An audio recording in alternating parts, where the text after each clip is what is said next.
computer. Bon, ben bonsoir. Ce soir, en effet, c'est le 15 avril 2026.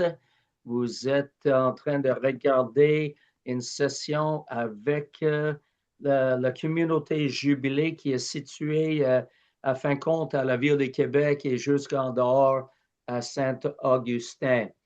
Alors, je suis bien content que vous soyez des nôtres. Donc, en effet, je vais vous inviter à ouvrir vos Bibles, ouvrir votre tablette portable, justement, parce qu'on va voir des passages en masse ce soir. D'accord?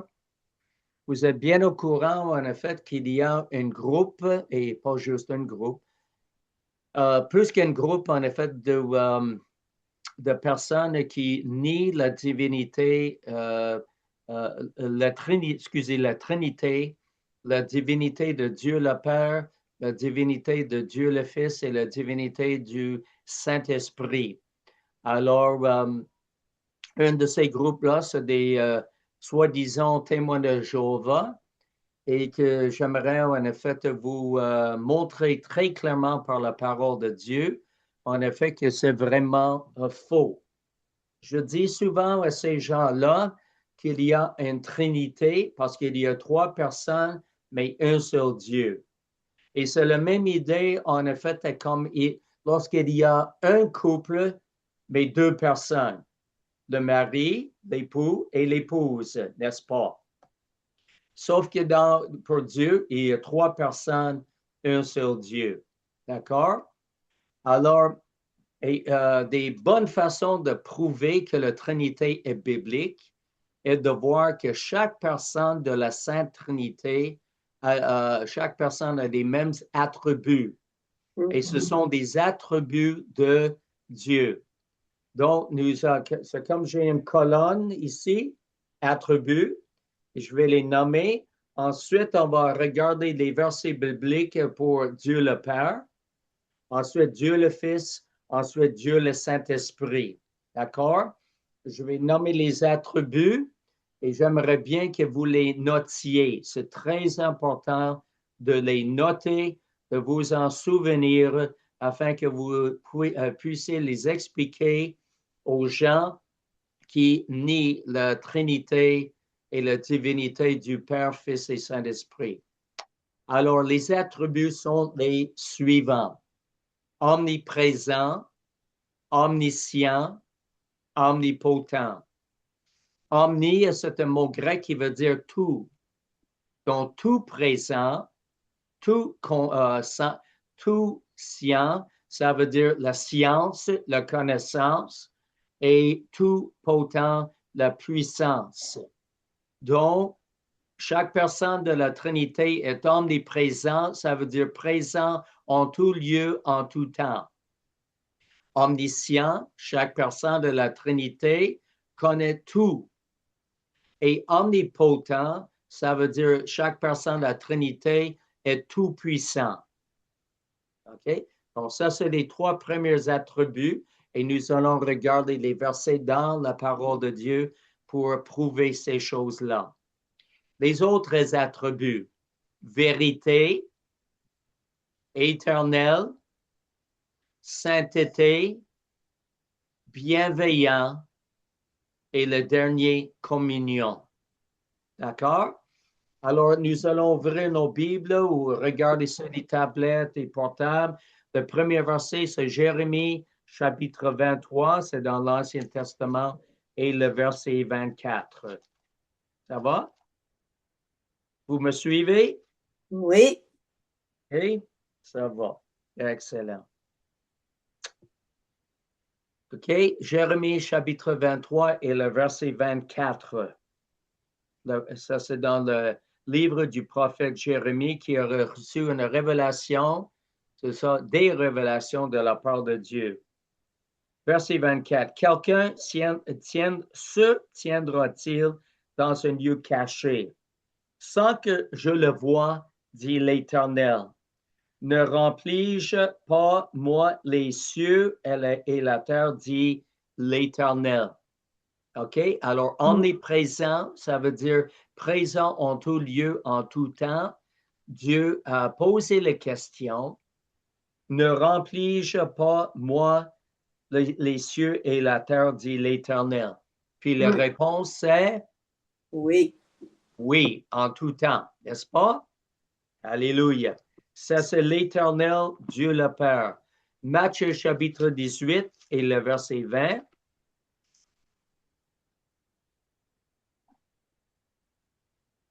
C'est le Seigneur Jésus qui parle. On voit ça, en effet, à partir du verset 2 dans le chapitre 18.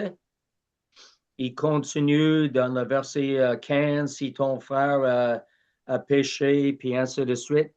Et ensuite, il a dit, verset 19, je vous dis encore que si deux d'entre vous s'accordent sur la terre pour demander une chose quelconque, elle leur sera accordée par mon Père qui est dans les cieux.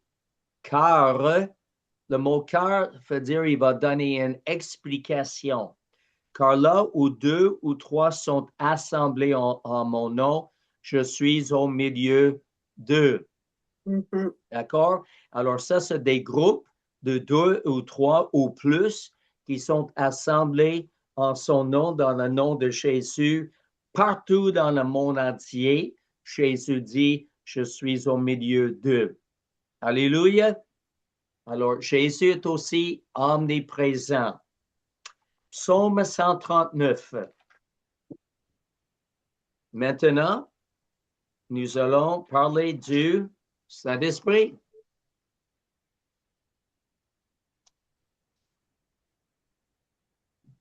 Psaume 139 et le verset 7. On va lire en effet la partie du verset 5. Tu m'entoures par derrière et par devant, et tu mets ta main sur moi. Une science aussi merveilleuse est au-dessus de ma portée. Elle est trop élevée pour que je puisse la saisir, a dit le psalmiste David. Et ensuite, il a dit, où irai-je loin de ton esprit et où fuirai-je loin de ta face? Donc, est-ce qu'il y avait une place où David pouvait aller?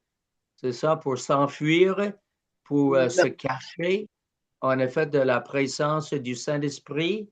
Et la réponse, c'est non. Non. C'est ça, parce que le Saint-Esprit est aussi omniprésent. C'est bon? Excellent. Le deuxième attribut, c'est omniscient. OK? Jérémie, chapitre 17 et le verset 10.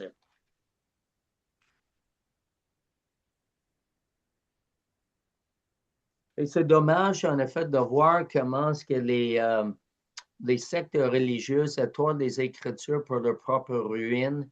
C'est ça, en disant toutes sortes de choses. Par exemple, les soi-disant témoins de Jéhovah disent que Jésus est juste un archange qui est devenu un homme, qui est faux, et que le Saint-Esprit est juste une puissance ou une force active, mais qui n'est pas une personne. Alors, ces choses-là, ces attributs prouvent que chaque personne de la Trinité est une personne. D'accord? Amen. Jérémie 17 et le verset 10. OK? Le verset 9 dit, le cœur est torturé par-dessous tout et le méchant qui peut le connaître. Moi, l'Éternel, j'éprouve le cœur, je sonde les reins pour rendre à chacun selon ses voies, selon le fruit de ses œuvres. Comment est-ce qu'en effet Dieu peut faire cela? Parce qu'il connaît absolument tout. Il connaît même en effet ce qui se passe. Il voit les voies, même il voit ce qui se passe en effet dans les cœurs. J'éprouve le cœur, je sonde les reins et il voit ça. Comment? Parce que pour rendre chacun selon ses voies, selon le fruit de ses œuvres. Donc, le Seigneur, il connaît tout ce qu'en effet les gens font sur la terre et ils vont rendre compte pour cela. Il est omniscient. C'est très bien. Apocalypse chapitre 2 et le verset 23. Ensuite, quelle personne est-ce que nous allons regarder? Jésus. Exactement. Le Fils. Apocalypse 2, verset 23. Et bien sûr, en effet, c'est le Seigneur Jésus parce qu'en effet, c'est lui qui parle. On voit ça, en effet, celui qui a parlé aux 7 églises. Et là, verset 18, écrit à l'ange de l'église de Thyatire. Voici ce que dit le Fils de Dieu. D'accord? Et ensuite, le verset 23. Il parle, en effet, à cette église locale. À vous et à tous les autres de Thyatire qui ne reçoivent pas cette doctrine et qui n'ont pas connu les profondeurs de Satan.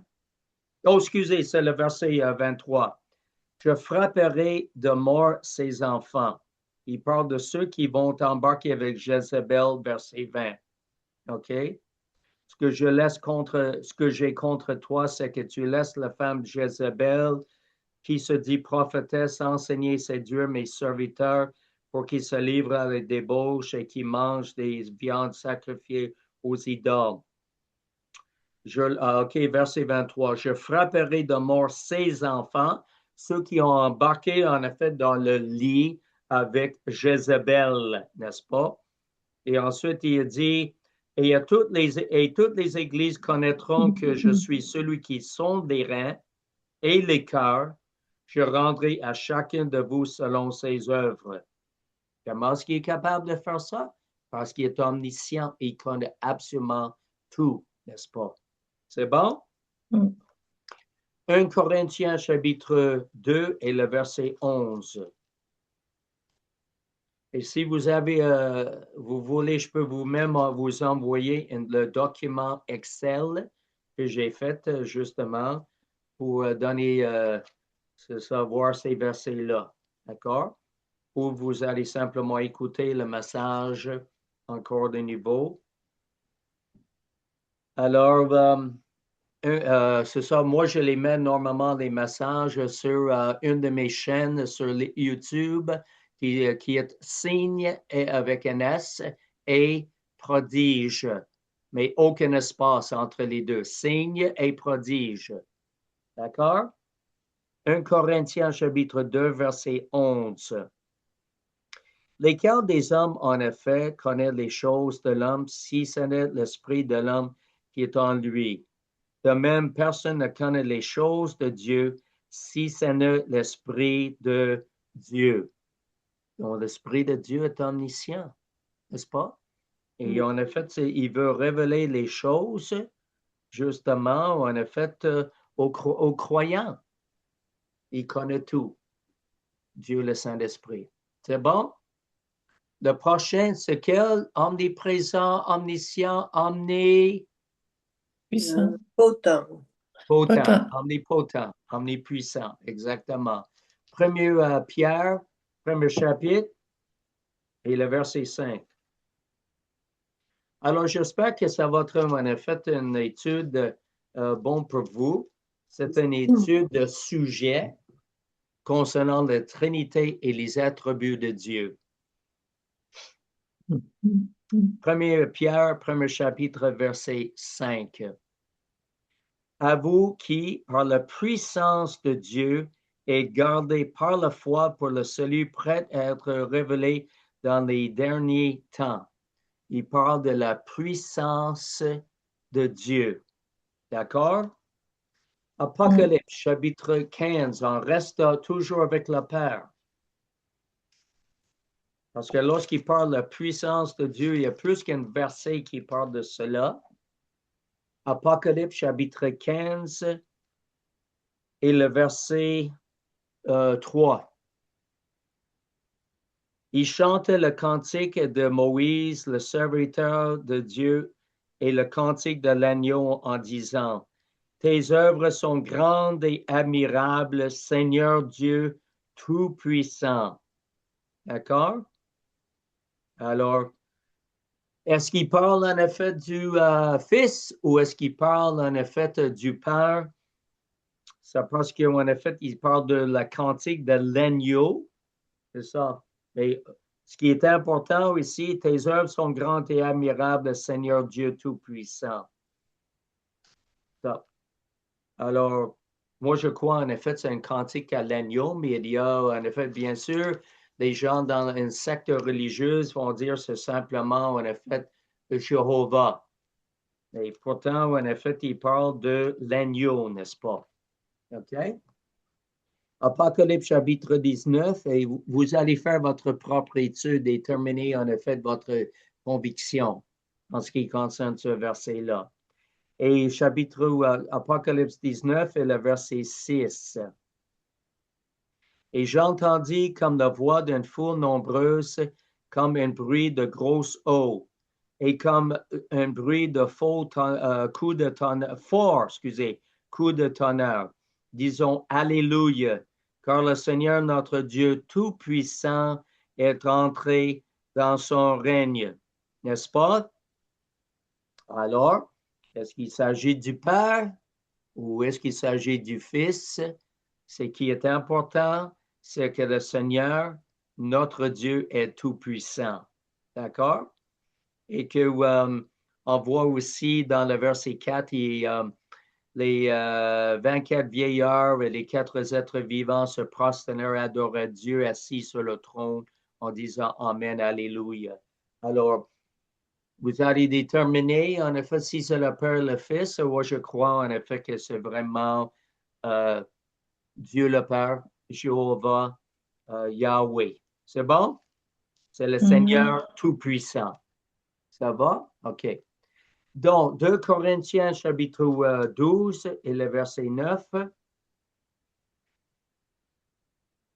J'espère que vous allez trouver ceci utile. C'est de regarder ces versets. OK, 2 Corinthiens 12 et le verset 9. On va commencer avec le verset 8. C'est l'apôtre Paul qui avait un échard dans la chair. Verset 8. 3 fois j'ai prié le Seigneur de l'éloigner cet échard de moi. Et il m'a dit, ma grâce te suffit. OK, il parle avec le Seigneur Jésus. Car ma puissance s'accomplit dans la faiblesse. Je me glorifierai donc bien plus volontiers de mes faiblesses, afin que la puissance de Christ repose sur moi. C'est merveilleux, hein? Le Seigneur est puissant et tout-puissant. Apocalypse, premier chapitre, verset 8. On continue avec le Fils. Et ça, c'est un verset qui est beaucoup contesté, en effet, par les soi-disant témoins de Jéhovah. Pourtant, en effet, on va lire le verset. OK? Et c'est une révélation de qui, l'Apocalypse? De Jésus-Christ. Ben oui, premier verset, révélation de Jésus-Christ que Dieu lui a donné pour montrer à ses serviteurs les choses qui doivent arriver bientôt et qu'il a fait connaître par l'envoi de son ange à son serviteur Jean. Alors, c'est une révélation de Jésus-Christ. Et le verset 7, voici, ils viennent avec les nuées, et tout œil le verra, même ceux qui l'ont percé, et toutes les tribus de la terre se lamenteront à cause de lui. Oui, Amen, je suis l'alpha et l'oméga, dit le Seigneur Dieu, celui qui est et qui était et qui vient, le Tout-Puissant. Il s'agit de qui dans le verset? Jésus. Jésus. Jésus, exactement, parce qu'il était. Sinon, quand est-ce que Jéhovah, Yahweh, Dieu le Père, était, qu'il est, était et qui vient? D'accord? La Bible est très claire, c'est le Seigneur Jésus qui revient, en effet.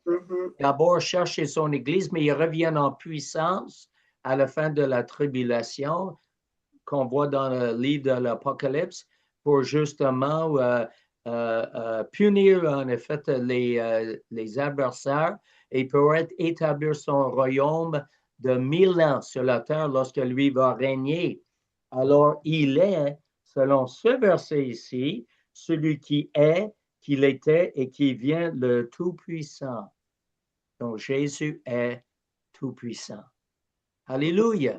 C'est bon? OK, on continue avec Jésus. Colossiens, premier chapitre, verset 17. Colossiens 1, 17. OK? Et là, il parle dans le verset 15. Le Fils est l'image de Dieu invisible, le premier-né de toute la création. OK? Car en lui ont été créées toutes choses qui sont dans les cieux et sur la terre. Tout a été créé par lui, pour lui. Il est avant toute chose et toute chose subsiste en lui. Toute chose subsiste en lui. Voyez-vous, il a la toute-puissance. Parce que sinon, en effet, c'est ça, imaginez-vous comment ça pourrait aller dans l'univers sans que toute chose subsiste en lui. Donc, il est responsable pour tout, en effet, les atomes, les molécules et tout, en effet, que ça puisse bien marcher parce que toute chose subsiste en lui. Il est le créateur, il est justement celui qui fait qui soutient toutes choses et qui nous amène à la prochaine verset, Hébreux 1er chapitre, et le verset 3. Hébreux 1, 3.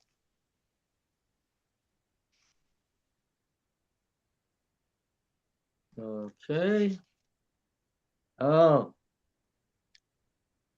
Verset 3. Le Fils est le reflet de sa gloire et l'empreinte de sa personne. Et il soutient toutes choses par sa parole puissance.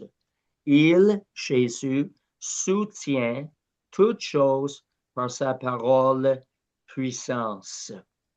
Voilà l'importance de parler, n'est-ce pas? C'est bon? Alléluia. Alors, il est celui qui pas simplement créé tout l'univers, tout a été créé par lui pour lui, et il soutient toutes choses. Toutes les galaxies, l'univers au complet, il soutient toutes choses par sa parole puissante. C'est merveilleux. Il est tout puissant. Alors, sans négliger le Saint-Esprit, on va aller à Romains chapitre 15. Parce que le Saint-Esprit est aussi important que le Père et le Fils. Et le Père, parce qu'il est aussi une personne qui fait partie de la Sainte Trinité. Et non simplement une force active, comme disent les soi-disant témoins de Jéhovah. Romains chapitre 15 et le verset 13. Que le Dieu de l'espérance vous remplisse de toute joie et de toute paix dans la foi, pour que vous abondiez en espérance par la puissance du Saint-Esprit. Donc, c'est le Saint-Esprit qui exerce sa puissance comme de personne qu'il est. D'accord? Verset 19. OK, on va commencer verset 18. Car je n'oserai pas mentionner aucune chose que Christ n'a pas faite par moi pour amener les païens à l'obéissance, par la parole et par les actes, par la puissance des miracles et des prodiges, par la puissance de l'Esprit de Dieu. Alléluia. Par la puissance de l'Esprit de Dieu. C'est bon? Alléluia. Actes chapitre 10 et le verset 38.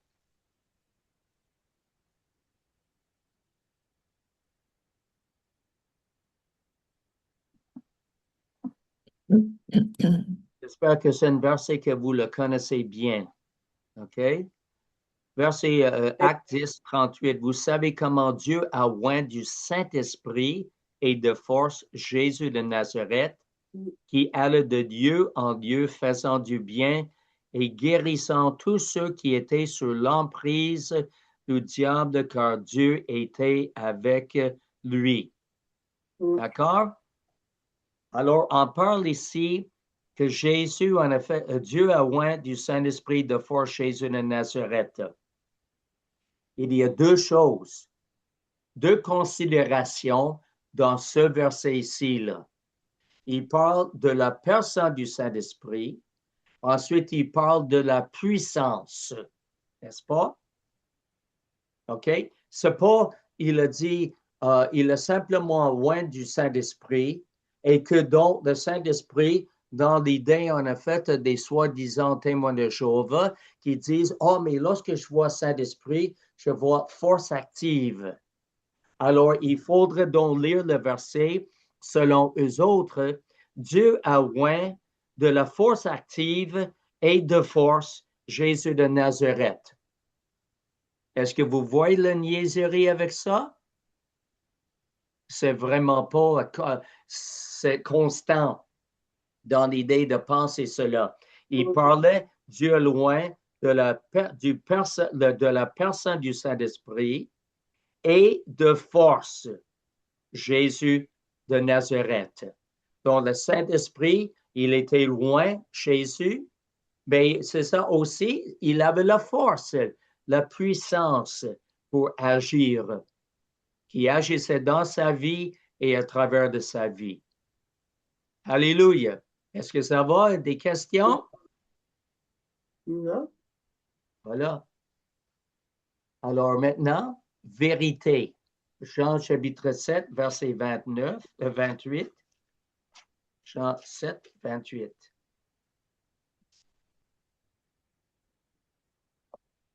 Okay. Donc, vérité, ça c'est notre attribut de Dieu, de chaque personne de la Trinité.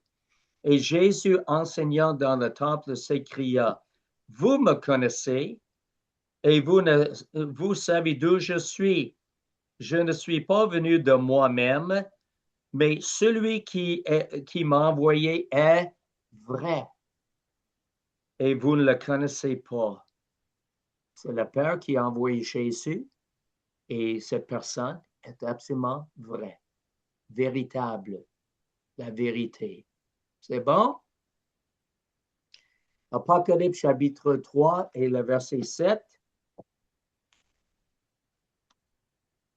Si vous avez un verset à donner pour la vérité, vous me direz. Sûrement, vous connaissez un verset pour dire que Jésus est la vérité. Apocalypse chapitre 3, verset 7.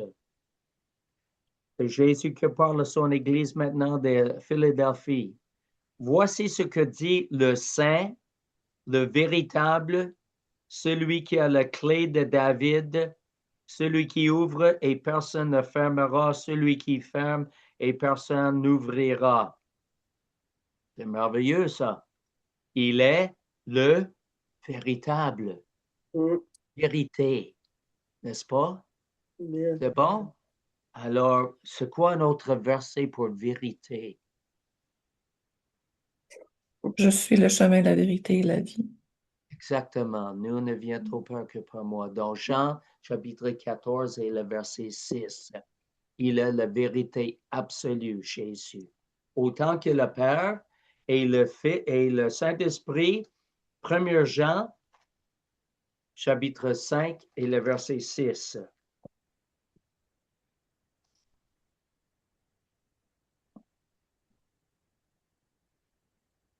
OK?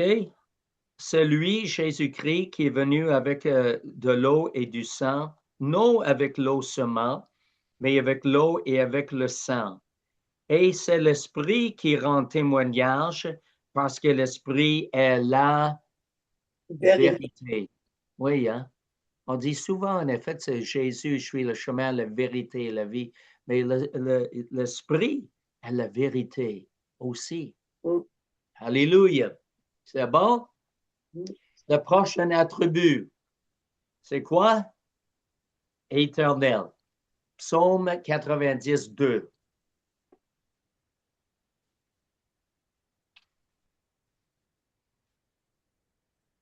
Alors, lorsqu'on a fait des personnes qui viennent frapper à votre porte, qui nient la divinité de Jésus-Christ, c'est ça, vous avez en effet des versets, c'est ça. Et l'idée, en effet, que les attributs pour le Père, Fils et Saint-Esprit prouvent, c'est ça, qu'ils sont, chaque personne, ils font partie de la Sainte Trinité. Ça va? Psaume 90 et le verset 2. Avant que les montagnes soient nées et que tu aies créé la terre et le monde, d'éternité en éternité, tu es Dieu. C'est bon? Ça, c'est Dieu le Père. Michée, chapitre 5. Oh, j'espère que vous allez trouver le livre du Michée, le prophète Michée. Chapitre 5.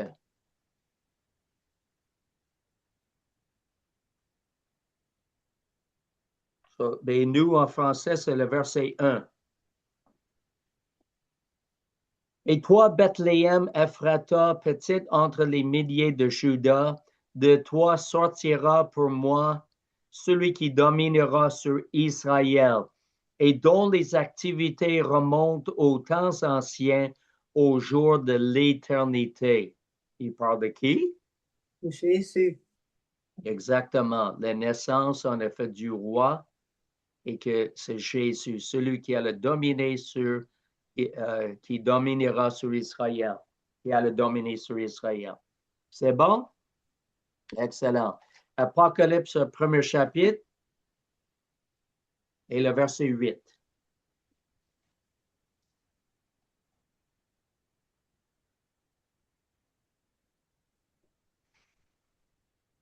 OK? Je suis l'alpha et l'oméga, dit le Seigneur Dieu, celui qui est, qui était et qui vient, le Tout-Puissant. Qu'il est, qu'il était et qui vient, le Tout-Puissant. Et le verset 17. Quand je le vis, je tombais à ses pieds comme mort. Ça, c'est l'apôtre Jean. Il tomba sur moi. Il posa, sur moi sa main droite en disant, ne crains point. Je suis le premier et le dernier et le vivant. J'ai été mort et voici, je suis vivant au siècle des siècles. Je tiens les clés de la mort et du séjour des morts. Wow! C'est ça. Il est éternel. C'est merveilleux. Est-ce que c'est clair? Oui. Hébreux chapitre 9 et le verset 14. Maintenant, c'est pour le Saint-Esprit. Cet attribut éternel, le Saint-Esprit. Combien plus le sang de Christ, qui par l'Esprit éternel s'est offert lui-même sans tâche à Dieu. Et ensuite, il continue. Donc, l'Esprit est éternel. Ce n'est pas une force active. Le Saint-Esprit est une personne. D'accord? Et vous pouvez regarder d'autres versets dans la Bible. Comment est-ce que l'Esprit a empêché l'apôtre Paul d'aller dans une certaine région? Comment le Saint-Esprit a ouvert les portes? Comment le Saint-Esprit vraiment a guidé, en effet, comme l'apôtre Paul dans son ministère? Alors, il y a toutes sortes de versets que, justement, vous pouvez voir que c'est une personne. Oui. C'est ça. Et que le Saint-Esprit parle aussi. Mais là, ça, c'est d'autres choses. D'accord? Ça, c'est en effet des petits points gratuits que je vous donne aujourd'hui. Ça va? En surplus, on va dire. Apocalypse chapitre 15 et le verset 4, sainteté. D'accord? Sainteté. Alors, ça, c'est verset 3, excusez, en français. Il chante le cantique de Moïse, le serviteur de Dieu, et le cantique de l'agneau en disant, tes œuvres sont grandes et admirables, Seigneur Tout-Puissant, Dieu Tout-Puissant, tes voies sont justes et véritables, Roi des nations. Alors ça, c'est Apocalypse 15 et le verset 4. Qui ne craindrait, Seigneur, et ne glorifierait ton nom, car seul tu es saint. Et toutes les nations viendront et t'adoreront parce que tes jugements ont été manifestés. Il est saint. Soit que vous appliquez ce verset-là pour le Père ou le Fils, c'est à vous à déterminer cela, n'est-ce pas? OK? Parce qu'il parle en effet de la cantique de l'agneau. Bon, Actes des Apôtres, chapitre 3, verset 14.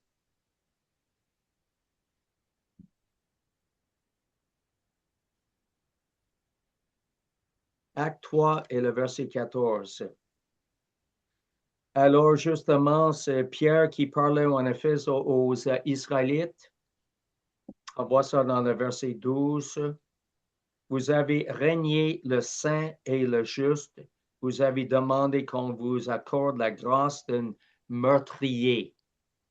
Alors, le saint et le juste, Jésus était parfaitement saint et parfaitement juste.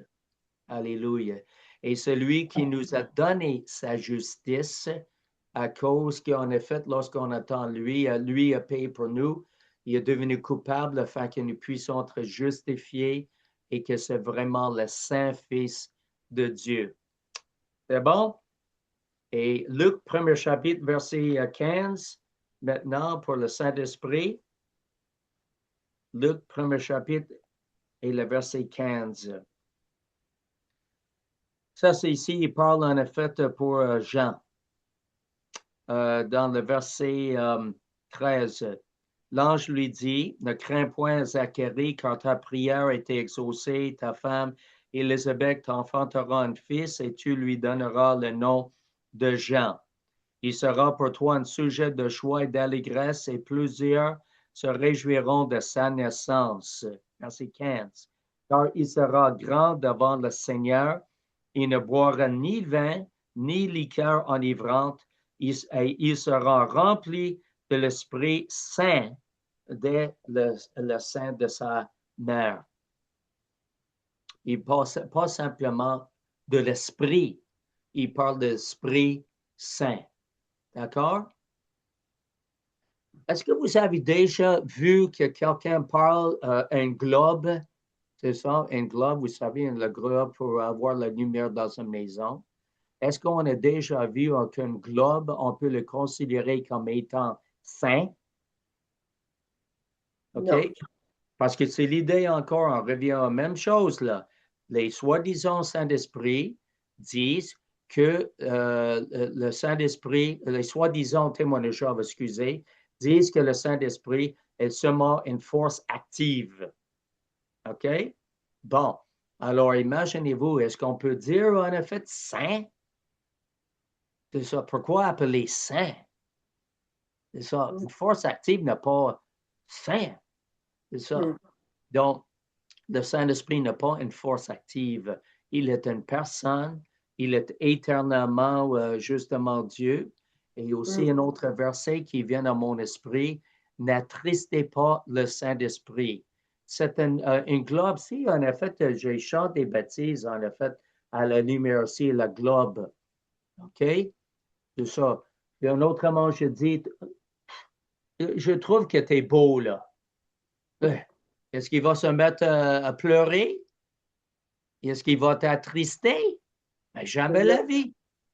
Alors, une force active ne peut pas être attristée. Mais une personne peut être attristée, n'est-ce pas? Oui. Donc, le Saint-Esprit est une personne.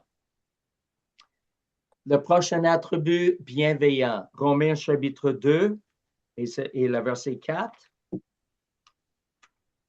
Et je vous encourage à vraiment de continuer à faire vos études dans la parole de Dieu en ce qui concerne s'il y a d'autres choses par rapport, en effet, au Père, Fils et Saint-Esprit.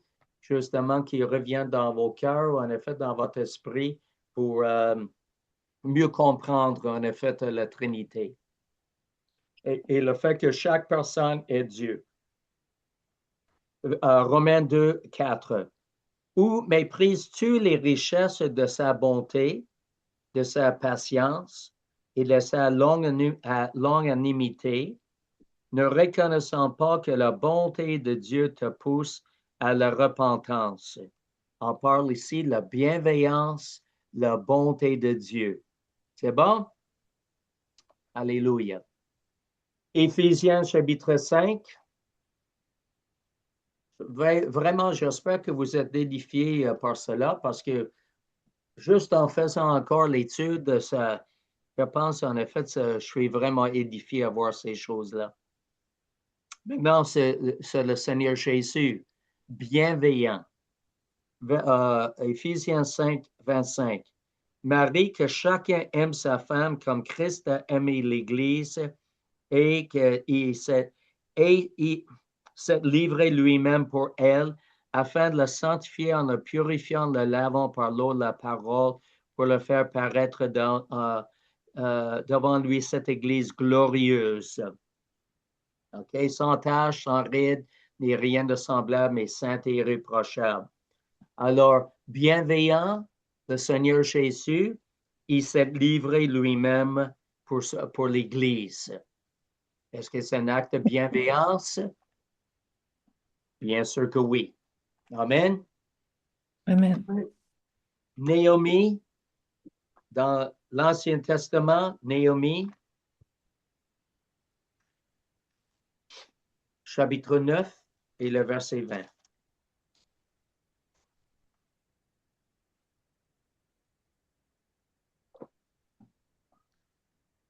Naomi 9, 20. Tu leur donnas ton bon esprit pour les rendre sages.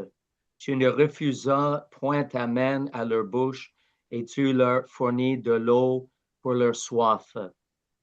Alors, qu'est-ce qu'il a fait dans l'Ancien Testament? Tu leur donnais ton bon esprit. Le Saint-Esprit est bon. Il est bienveillant. Il agit en faveur, en effet, des croyants. Et même, c'est ça, même des non-croyants. Moi, je me rappelle, en effet, combien de fois qu'il agit en ma faveur avant que je sois même sauvé. Alléluia. J'aurais pu mourir pendant un accident de voiture lorsque j'étais passager, un accident ou en effet sur une autoroute. J'ai fait aussi une pirouette par en arrière sur un plongeon. J'ai frappé mon nez, j'ai été au fond. Je suis revenu à la surface, simplement avec un petit marque. Alors, merci Seigneur, en effet, tu as épargné ma vie parce que tu es un Dieu bienveillant. Tu veilles même sur moi avant que je sois sauvé. Alléluia. C'est bon? Amen. Communion, 1 Jean, 1er chapitre, verset 3. Donc, vers la fin de la Bible, 1 Jean, 1er chapitre, verset 3, je suis sûr que vous avez des témoignages, comment le Seigneur vous a même gardé, protégé, même avant que vous soyez sauvés. Qu'il ait eu pitié de vous et moi, parce que c'est un Dieu bienveillant, un bon Dieu. 1 Jean, 1er chapitre, verset 3, ce que nous avons vu, OK. Ici, en effet, il parle de concernant le verset 1er, la parole de vie. La vie a été manifestée dans le verset 2. OK? Ce que nous avons vu et entendu, nous vous l'annonçons. Il parle de Jésus, bien sûr. Et vous aussi, afin que vous soyez en communion avec nous. Or, notre communion est avec le Père et avec son Fils, Jésus-Christ. Et nous écrivons ces choses afin que notre joie ou votre joie soit parfaite. C'est bon? La communion avec qui? Avec le Père et son Fils. Exactement. Le Père et le Fils. D'accord? Donc, c'est une communion avec les deux. Et 2 Corinthiens, c'est ça, chapitre 13 et le verset 13. C'est le dernier verset du deuxième livre de Corinthiens. Et c'est juste pour vous dire, en effet, lorsque j'étais un croyant dans le passé, je croyais que la seule personne avec qui je pouvais avoir la communion était le Père. Parce qu'en effet, le Saint-Esprit, on savait qu'il était en nous. Ensuite, Jésus était le médiateur, et c'était le médiateur qui nous donnait l'accès auprès du Père, dont la communion, on pensait que c'était uniquement vraiment avec le Père. Mais la communion, on vient de lire, c'était avec le Père et avec son Fils Jésus-Christ. D'accord? Donc, nous devrions avoir même un dialogue, si nous voulons, avec le Père et le Fils. Et 2 Corinthiens chapitre 13, verset 13. Que la grâce du Seigneur Jésus, l'amour du Père et la communion du Saint-Esprit soient avec vous tous. Nous sommes censés d'avoir une communion avec le Saint-Esprit. Ça veut dire un partage, ça veut dire un dialogue avec le Saint-Esprit.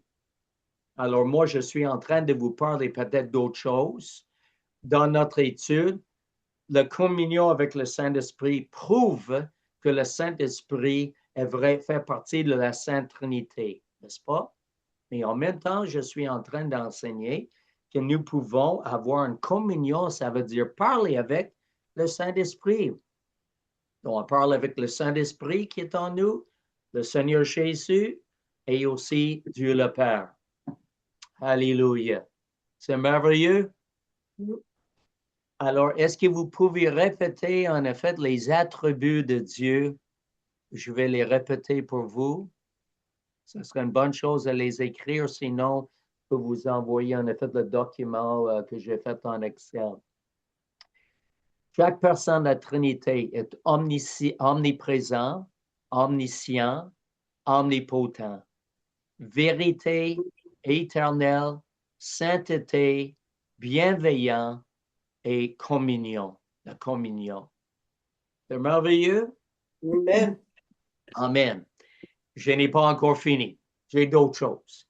Parce qu'une des personnes que j'ai rencontrées en faisant l'évangélisation m'a dit, c'était madame avec son mari des soi-disant témoins de Jéhovah. Elle a sorti le verset, « Oh, mais Jésus a dit, mon Père est plus grand que moi. » Ça veut dire en effet que c'est comme en effet Jésus était inférieur au Père. D'accord? OK? Qu'est-ce qu'on va répondre à cela? Mon Père est plus grand que moi. Où est-ce que dit ça? Ça, c'est dans Jean chapitre 14 et le verset 28. C'est une bonne idée, on va y aller. Jean 14 et le verset 28. Et savez-vous une chose? Ça fait partie de la parole de Dieu parce que c'est vrai. Jean chapitre 14 et le verset 28. Vous avez entendu que je vous ai dit, je m'en vais et je reviens vers vous. OK? Il parle de son humanité sur la terre. D'accord? La personne de Jésus en tant qu'homme. Si vous m'aimiez, vous vous réjouissiez de ce que je vais au Père, car le Père est plus grand que moi. Oh, mais là, c'est comme la madame a dit, voyez-vous, le Père est plus grand que le Fils lui-même a dit ça. Non. C'est quoi les réponses à cela? Le Père est plus grand que le Fils en position, surtout par rapport à son incarnation. N'est-ce pas? Dieu a tant aimé le monde qu'il a donné son Fils unique. C'est vrai? OK. Il a donné son Fils unique. Donc, En effet, par rapport à l'incarnation que le Seigneur Jésus est devenu un homme, le Père a envoyé le Fils. C'est ça. Donc, il dit, comment est-ce qu'il dit ça? En effet, oui, un instant, je vais trouver mon affaire ici. OK, pourtant,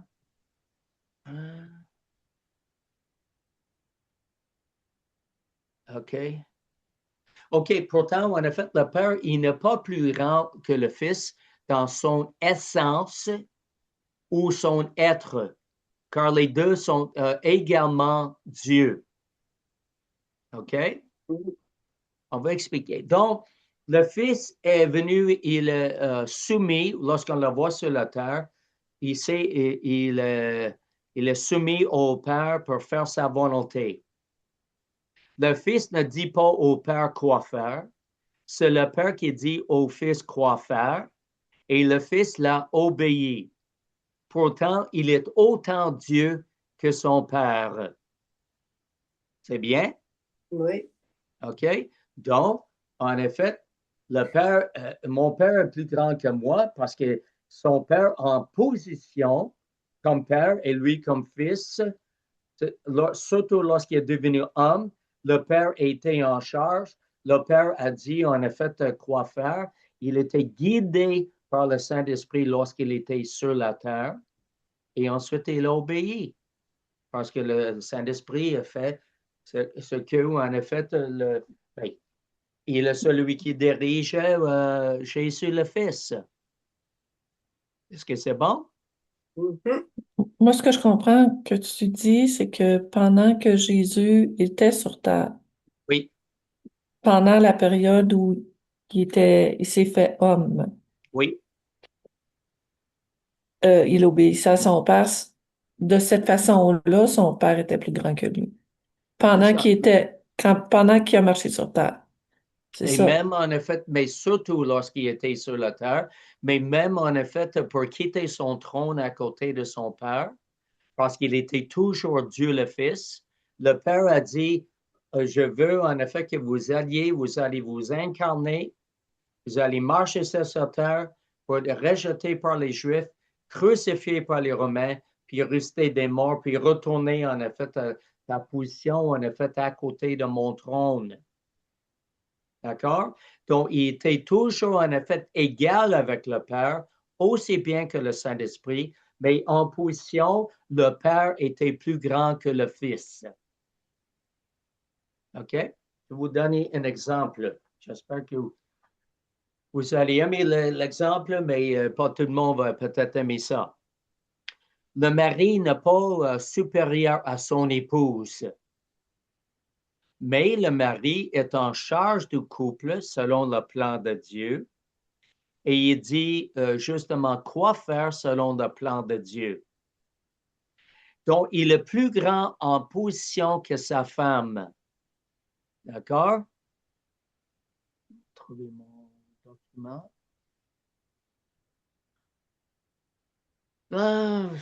Bon, ce n'est pas la femme qui donne des ordres à son mari, mais vice-versa. Mais c'est mieux qu'ils soient en accord pour prendre des décisions. D'accord? Sinon, le mari est responsable devant Dieu pour la direction du foyer. Les deux travaillent ensemble, mais il y a quand même, Dieu a établi un ordre, c'est ça, afin qu'il n'y ait pas deux personnes en charge, mais une personne en charge. Autant que le Père était en charge, qu'il a envoyé le Fils, il a établi le mari comme chef du foyer, c'est ça, en charge, et avec son épouse qui travaille ensemble avec lui. Et bien sûr, normalement, les deux vont prendre des décisions ensemble, mais c'est un exemple pour montrer que le mari n'est pas supérieur à son épouse, mais il est chargé de cette responsabilité de vraiment bien diriger son foyer. Hum. Donc, il est plus grand en position que sa femme, mais il n'est pas supérieur que sa femme. D'accord? Et Oui, c'est la même je affaire comprends. pour le Fils qui s'est soumis au Père pour faire sa volonté. D'accord? Les deux sont égaux, mais en position, le Père a envoyé le Fils. C'est ça, en effet, parce que chaque personne dans la Trinité a le rôle différent à accomplir. Donc, le Père a envoyé le Fils a envoyé le Saint-Esprit. Le Saint-Esprit nous dit dans Jean, il glorifie le Fils et le Fils glorifie le Père. Ça va bien. C'est bon? Ben, c'est que c'est pas tout le monde qui va aimer cet exemple-là, mais moi, Non, ça mais va c'est bien. exactement Ça va cela. bien pour moi. C'est exactement ça. C'est vraiment biblique. Alors, voilà. C'est ça que je voulais partager avec vous. Je vais juste regarder ça, combien de temps. Ben, on a rendu à... OK, c'est bon. Alors, j'espère en effet que ça va vous aider à voir les attributs de Dieu, en effet, de chaque personne de la Trinité, pour pouvoir, en effet, dire aux gens, comme je dis, lorsque je rencontre des gens qui nient la divinité de Jésus, qui nient la divinité du Saint-Esprit, de voir, en effet, que chaque personne, Père, Fils, Saint-Esprit, j'ai même parlé de ça avec les musulmans. C'est ça. Chaque personne de la Trinité, c'est ça, a les mêmes attributs. Là. 3 personnes, un seul Dieu, comme un couple, 2 personnes, un seul couple. C'est merveilleux. Alléluia. Prions. Amen. Alors, merci Seigneur, en effet, de notre Dieu Tout-Puissant. Merci pour Dieu, le Saint-Esprit qui nous habite, par lequel nous avons été scellés jusqu'au jour de la rédemption. Merci pour le Seigneur Jésus, qui n'était pas obligé, mais qu'il a obéi à ton plan éternel pour venir s'incarner puis mourir sur la croix pour payer pour nos sales péchés. Et ensuite, il est ressuscité des morts. Merci que le paiement a été fait au complet. Parce que, merci Seigneur Jésus, tu es devenu un homme, marché parmi nous. Tu es resté en tout temps, Dieu le Fils, sur la terre. Mais tu as laissé de côté, en effet, tes pouvoirs divins afin de marcher comme un simple homme et être guidé par le Saint-Esprit. Et merci, Papa. Merci, Seigneur, pour le don ineffable de ton Fils. Nous te louons, Père, Fils, Saint-Esprit. Tu es Dieu, tu es adorable, digne de louange et la gloire et l'honneur. Merci pour cela. Un seul Dieu, 3 personnes, au nom précieux de Jésus. Et Amen. Amen.